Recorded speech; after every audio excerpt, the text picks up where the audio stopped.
And so hats off to Glenn for this. But this is what Glenn says, and it really touched me. He says, it is not just one thing. It's a pattern of abuse of power and a pattern of misuse of taxpayer funds. They will refute each major issue brought up by members of the public and attempt to dismiss it as nothing big. They will say the money spent to take the Northern Ireland adventure was a, quote, drop in the bucket. They will say that the unaccounted community benefit fund from the casino is not a big deal. They will say the revelation of numerous personal expenses billed to the taxpayers are not huge purchases. They will say violating the law and using taxpayer money to fly first class is not worth looking into. They will say that paying 2.5 times overtime to cabinet members after Super Typhoon U2 while thousands suffered should not be investigated, even though it was never reimbursed by the feds. They will say that following up with the 1 times overtime paid to cabinet members once again during this COVID-19 should be accepted, even while hundreds of workers from the government were being furloughed. They will say that the secrecy involved in the development of the casino industry out here and the tight relationship with IPI should not be scrutinized. They will say that the personal attacks by cabinet members against the citizens that pay them is normal. They will say the lack of transparency is the status quo and should not be attacked. They will say so many more unconscionable things. What they fail to see is that it is a pattern. It is a pattern of blatant abuse of power and misuse of government funds. It is a pattern that has gone on for so long that it has been normalized by those in power. What they don't realize is that the people have not normalized it. He just really summed up what I think a lot of people really, and it's so difficult. And Jesse Mendiola, he wrote something that I was like, this is absolutely how I feel. He wrote something. He said, do you ever have one of those days where you drive home at the speed limit without any music playing? Yeah, because work got you that bad. Because work got you that bad. Yeah. And what is work for us? Work for us is digging into this stuff. And what is life for a lot of people who are struggling? It is trying to understand how they are in that situation and seeing the corruption and wondering, what the hell is this? And being demoralized by it. And you're more demoralized when you have people like the Carlo Branches and the Robert Hunters and the Kevin Bautistas and the Janela Carreras and the Vanessa Williams and, all of these people who outright defend corruption in our islands.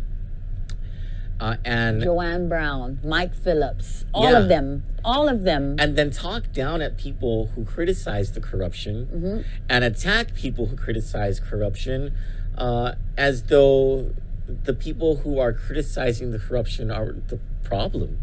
Yeah. And then they do it in such a way where sometimes people get demoralized by it. The people who are trying to fight the good fight, including people who actually do have some power and are trying to fight the good fight, but they just cannot seem to win against the system. And kudos to people like Therese Terlahi and Ed Probst and Pika Farron and Tina Sablon who fight that good fight. Yeah. And Nola Hicks. Yes. Selena Babalta. And so, things get demoralizing, and sometimes it's hard to articulate exactly what Glenn articulated, because they are getting, people like Ed Probst and Tina Sablon are getting attacked for every little thing. You guys are going to point out every little thing. And what Glenn is saying is, it is not every little thing. It is all of these things. Because all of these things are unbelievable and disgusting. And there are comments that I wanted to point out here that are just, so people are like, amen, well said. Nola Hicks did the 100 real thing 5 times. Glenn says, honestly, if you look back over the years, that list goes on and on and on and on and on. Sadly, I have to be honest and say I was getting numb to it. Now, how often have we become numb to situations, and then it takes one of our viewers to see us at Costuless or the gas station and be like, keep it up, and then we get our energy back. Yeah. You guys have no idea how much that actually does lift our spirits and carries us forward to another day, because what Glenn is saying is right. He says, I was getting numb to it. That is the worst thing that we as active citizens can do. We cannot become complacent. We cannot let ourselves become apathetic. We cannot become indifferent to government corruption. That's just like I was talking about on an earlier cast, is the people before us. I'm talking about the Robert Underwoods, the Maladin Berdalios, all these people who were in power. They want us to be quiet. They expect us to be, oh, that's just the way it is. That's the way it's been. We have to shut up. It's always been that way. You don't say anything. You know, even in my own family, I'm getting pushback with, why do you have to do this? Why do you have to open your mouth? It's none of your business. It is my business. It is our business. Because it's about your kids. And we're all suffering. And if you can sit there and think to and say to yourself, you aren't suffering, then you are numb. You're numb to it, and that's where they expect you to be. And all they're ever going to give you is their crumbs. And you're going to get nothing. The playing field is not leveled. So let's level it. Let's go toe to toe. Jordan Sublime Mendiola says Robert Hunter is a two-faced person. Donna Peter Metal says, Buenas Johnny's and Troygan in Oregon. I miss you too. Hey, we miss you too. Dennis May says, even the United Nations has rules on world invasive species largely based on input from the IUCN Species Survival Commission. I mean, tell Robert Hunter that. Apparently, there's no laws. You know what I was telling Troy yesterday when we were leaving the office? I said, we went to go and smoke. I said, this governor of Saipan, maybe he's just on a roll. Like, you know what? Forget it, Cello. We're going down. We might as well go down and go down good and fed good until we go down. That's like when we're in our 20s, we're like, if we're going to get in trouble, let's make it worth it. Yeah. Here's an inch. Let me take the mile. Yes. And then, let's see. Continuing with this thread, this is a very, I'm very inspired by these things that are, this is on Glenn Hunter's page. Connie Seaman Camacho says, Glenn, you have a very strong point in the lineup of abuses, but all falls on deaf ears because no one has the nerve to challenge these damaging issues to our honest, deserving CNMI people. Why don't you initiate a petition requiring signatories and commitment for minimal monetary donations to finance an honest, hardworking, straightforward, and gutsy experienced attorney capable to pursue civil legal action? It is useless for us to complain continuously. I am willing to sign such petition to phase out these abuses. Thank you, in memorias to your sweet mom. And then someone else says, I'll sign it. I'll have the whole north side signing the petition. Glenn says, I understand your frustrations. I know there are different tracks to take when dealing with government corruption. I can tell you that I have personally launched many lawsuits, he has, against the government on various public corruption fronts. Glenn is the person we'll come back to that. Glenn is the person who followed former Attorney General Edward Buckingham, along with then KSPN reporter Tina Sablan, to the airport on a tip that the Attorney General was about to flee Saipan, even though that there was a warrant for his arrest. And there was Glenn, and before Glenn was the one that really led the way for the impeachment of the last governor who was impeached. He was the guy that was bringing up everything that was going on, and for a while he was the only one who was out there being loud, putting his name to everything, receiving the threats, getting the ridicule from people. Really just an act of bravery on his part. And in a time, I don't know, some people say that this is a scarier time. Even though there's people died, Troy. Doyle, what's his name? Alan Boyer. Alan. Oh, I'm so sorry, guys. Dela Cruz. Boyer Dela Cruz. Alan Boyer Dela Cruz is dead. He has broken bones, and then the police say that he fell off the roof, a one-story roof, and that man was fighting corruption. He was part of the board or he was part of the people that were showing what IPI was doing wrong. Mm-hmm. They were going to be fined this ungodly amount of money because they were doing things wrong, and this man ends up dead. Yeah. And nothing is being said about it. Nothing. So it is scary. Yeah. It's freaking scary.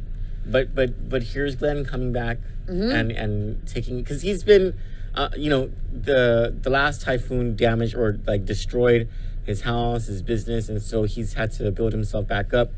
But he's become more and more vocal, and this is very inspirational to read the stuff that he is saying.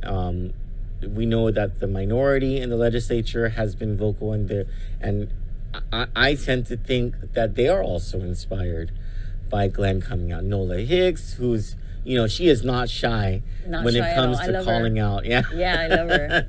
So continuing with what Glenn says, he says, it may seem like talking about these issues is just complaining and will get us nowhere. I understand that frustration as well.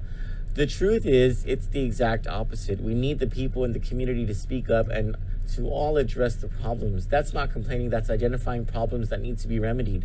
I remember just a few years ago when we were doing the same thing, many people told me the same thing, that it was a waste of time and a waste of breath and a waste of energy to call out the powers that be, to tell them to their face that they were violating the law and they were abusing the people's trust. Even though nobody thought it was possible, an impeachment proceeding was launched and the governor was impeached and resigned and was later convicted of the issues that we were pointing out. So change can happen. We have to be patient a little bit, but we also have to be vigilant.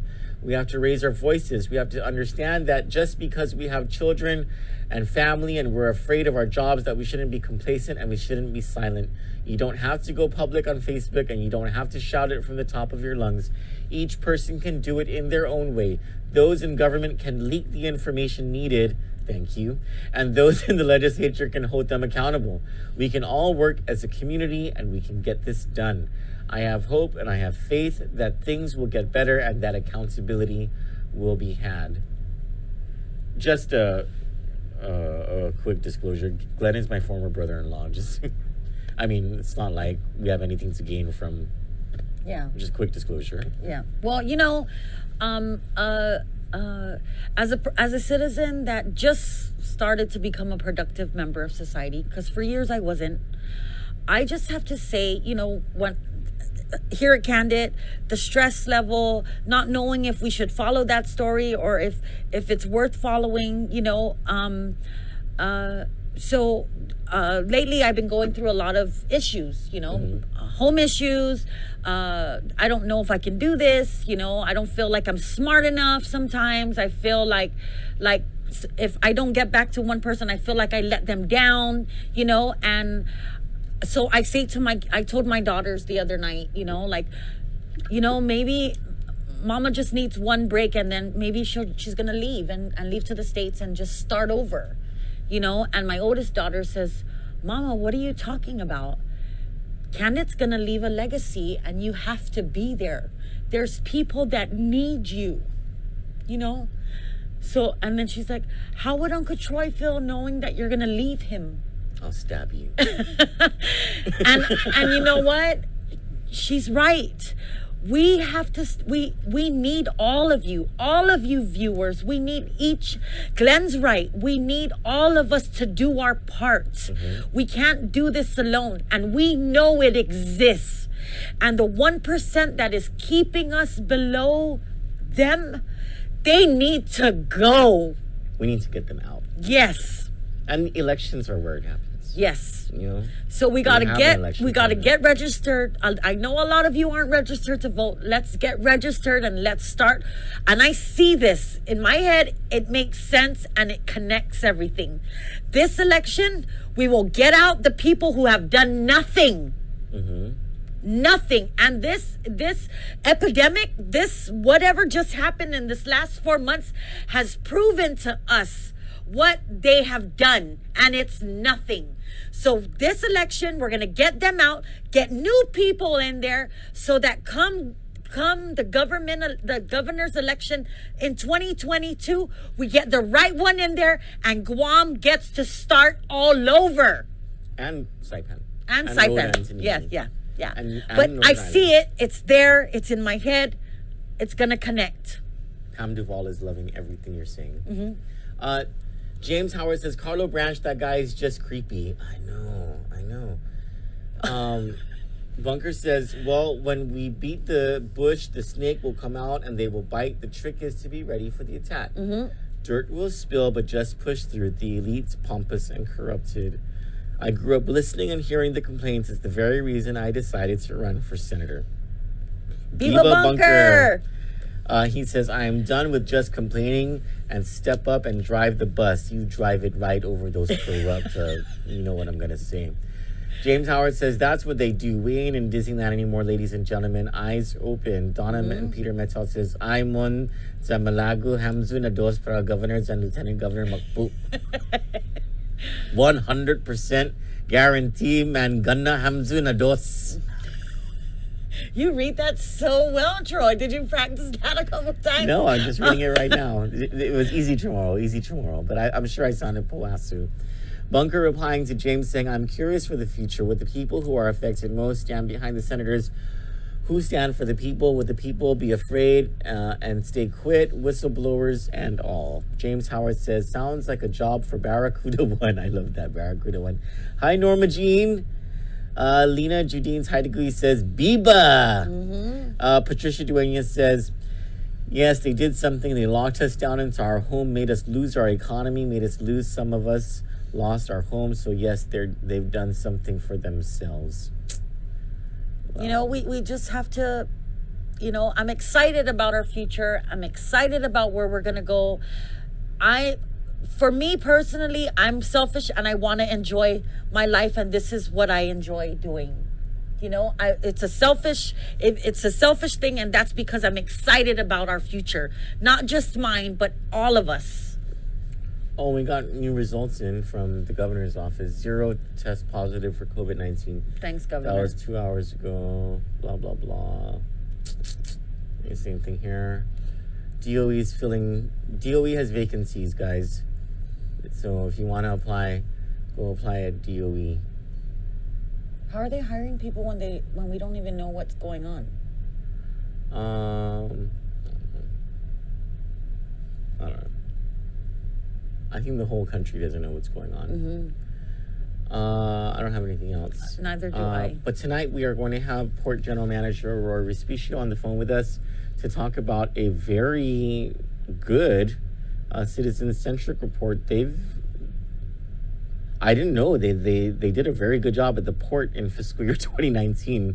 I had no idea when I saw the report. I called up the marketing manager and I said, "Can we get your boss on the line?" And so she's gearing it up for tonight to have Roy Respicio on the phone with us, and we'll likely have more news on politics in Guam and the Commonwealth of the Northern Marianas. You know, Troy, could we, after we get off, I want to write to the senators, and I want to know what their stance is on this director over at the airport for customs, and what he did and why everybody is so silent. I know. And yesterday, during the public hearing or public whatever the governor had, I was happy to see Josh on. I'm like, just push her out of the way, Josh, and take over already, you know.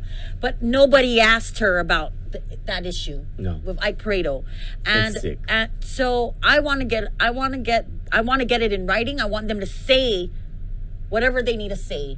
I want to know their stance on this, because I believe that happens more than we would like to admit. Yeah, and it's sad because it's a cabinet member and it's a law enforcement agency. You know, it's just, it's terrible. It really is terrible. This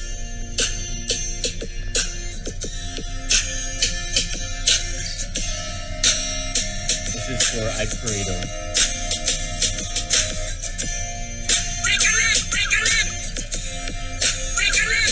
For Candid News, I'm Troy Torres. And I'm Johnny Rosario. Have a good day.